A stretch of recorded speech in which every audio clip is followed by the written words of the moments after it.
This lesson is going to cover how to play the song Mississippi Half Step Uptown Toodeloo by the Grateful Dead. So we'll go through all the sections of the song, starting with the intro chords, then we'll do the verse chords, the chorus chords, the solo section, and then the other solo section at the very end. So first off, for the intro chords, it's pretty short and there's actually a lead part associated with it, but it starts out with just an A minor.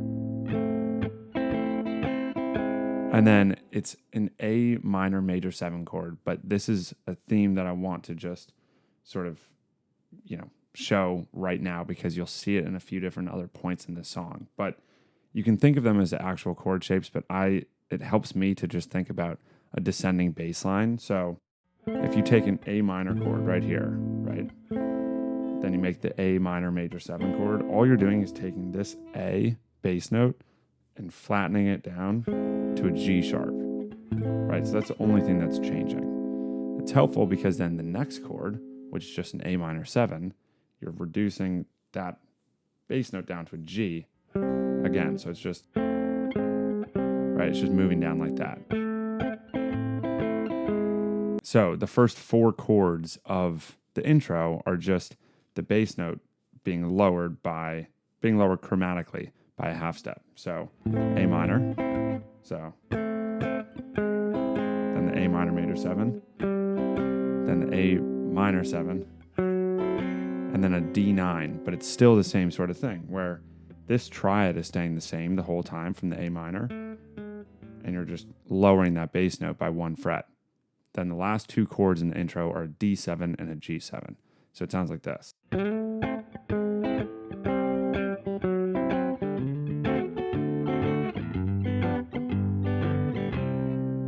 And if you want to play a lead part with it, you can go like this.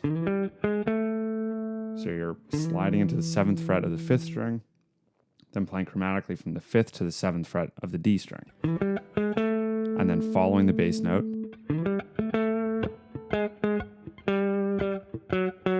And then just a very quick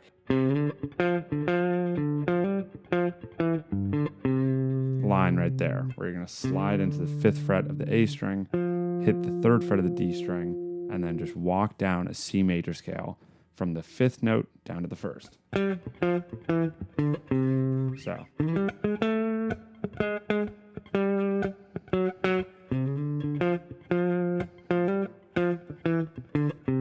Right, pretty simple.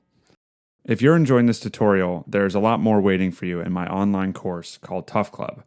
It's packed with in-depth jam band guitar lessons, tablature, and tools designed for jam band guitarists who want to dive deeper and learn more. The best part is that you can join at any skill level. Whether you're into the Grateful Dead, Fish, Goose, or just exploring improvisation, the course has something for you. Check it out through the link below and see what you can unlock. So that's the intro part. Now you go into a verse, and you'll see that a theme of this song generally is that there are a lot of chords. So I'll put them all up on the screen and just narrate as I go, but just keep that in mind that there are a lot of changes. So it starts out with a C, then it goes to an E7, then it goes to an F, A minor, F, C, G, D7, G7. Then the second line, you get a C, an E7, F again, A minor, F, C, G, F. Then an E7. And that leads into the chorus. So one conclusion that you can make from those verse chords that will make it a little bit easier to remember them is that everything is the same. There were kind of like 2 lines I went through. Everything is the same except for the last 2 chords of each of those lines. For the first line, the ending is a D7 to a G7. For the second line, the ending is an F to an E7. For the chorus chords, they're thankfully a little bit more simple than that, and there are less changes. It basically just sticks on an A minor.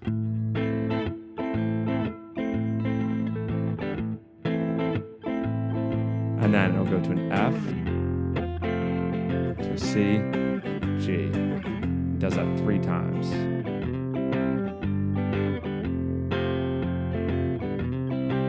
then to an A minor, then to an E7. And then it's into a solo section. All of those chord shapes, I'm pulling from my understanding of the cage system. If you don't know what the cage system is, there are a ton of really helpful Tough Club lessons on that too that sort of go through my way of understanding it, because it didn't make sense to me for the longest time until I sort of took it into my own hands and developed my own way of understanding it. And that's by presenting those lessons. The current students and a ton of other people have understood that too from those lessons. So if that doesn't make sense, any of these chord shapes, go check those lessons out. So for the solo section within this part of the song, it's, again, still kind of complicated just in that there are a lot of changes, but you'll notice some familiarities with that intro part. So I was saying, with the intro chords, how there was that descending bass line sort of based off of that A minor. The solo section starts the same way.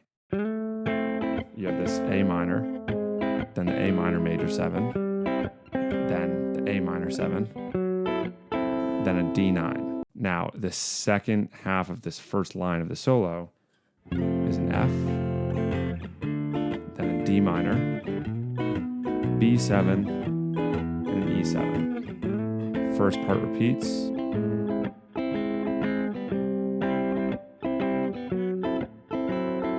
And then the second half of this line is an F to an A minor, to a D7, to a G7, and it's back into a verse. So that's the whole form of the song before it changes keys, and I'll tell you about what's happening there. But just so you know, typically that one section that I just showed you is a solo section. So Jerry would take guitar solos over those chords right there. Now, when you look at these chords as a whole, even though there are some chords that are sort of non-diatonic or don't fit in the key, you can be pretty confident in playing an A minor or C major. It's a relative major. So what I would think over something like this, right? The first like 4 chords of that solo section,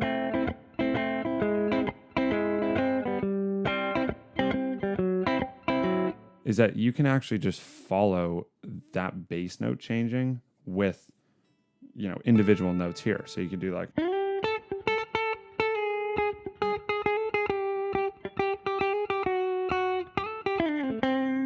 and then it goes into that F part, D minor, B7, E7, at which point you can kind of just stick in A minor and it'll still sound like it fits despite those chords not really being in the same key. If you're looking to expand further beyond that and not just play in one scale, but rather follow those chords, then what I recommend is finding a triad near that A minor scale for each of those following chords. So if you were playing in this A minor pentatonic, right? And you had those first 4 chords, which was that descending thing. Then the next chord is an F. There's an F triad right here. The chord after that is a D minor. There's a D minor right here. The next one after that is a B7. There's a B7 triad here. And the next one's an E7. There's an E7 triad right there. This is consistently the process that I'll use for soloing over anything. I will determine the key and the scale that I want to play in, and then I'll look at those chords and I'll figure out where triads are within that scale that will fit over those chords so I can play the chord tones but also still be soloing in that scale. Again, there are a ton of lessons in Tough Club around this, and this is seriously a super important point because it'll allow you to then look at whatever song you want instead of YouTube videos and be able to solo over it confidently. So there are a few lessons that are centered around that. They mostly just focus on triads, which is exactly how I'm sort of determining where all of these ones are. Now, you can do that for the rest of the solo section if you want, but as I said, you can also just play an A minor, and for the most part, it's going to sound like it works. The only section that I haven't talked about is the last part of it, which is when they switch into the key of A major. Now, you'll hear it'll, at the end of the chorus, say you're doing like,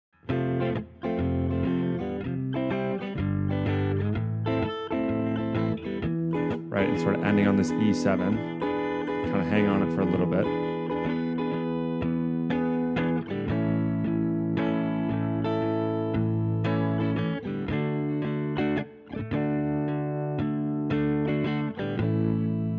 And then from that point on, the only chords that are changing are an A and a D, or a 1 and a 4 in the key of A major, which means that you can solo in A major,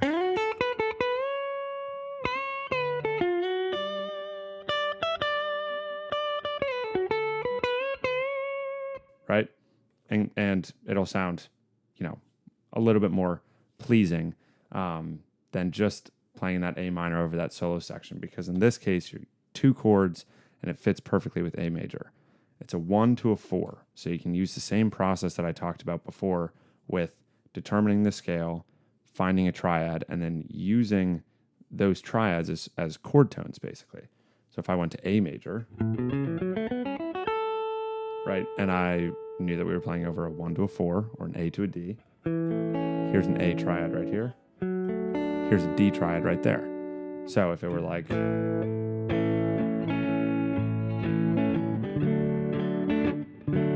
right, I could solo like this.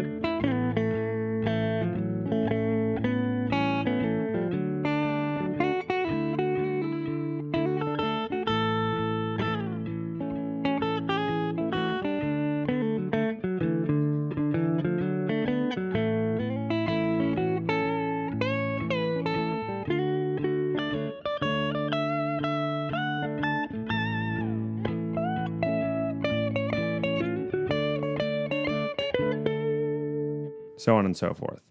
So what I was doing there up the neck is just taking my knowledge of other scale shapes, other like major scale shapes, then finding those triads for A and D, and then soloing with them. So you can think of the scale as sort of like the filler stuff that you're playing, and the triads as the notes that you're targeting to sort of get after those chord tones and agree with the chord that's being played in the rhythm. So that's the full song. Obviously, as I said, there are a lot of parts, there's a lot of chord changes, and with soloing, a lot to keep up with in mimicking those chord changes. But if you have any questions about the scales that I was playing and the triads I was finding, the chord shapes I was playing, definitely head over to Tough Club and watch some of those lessons, because they are really helpful with this specifically.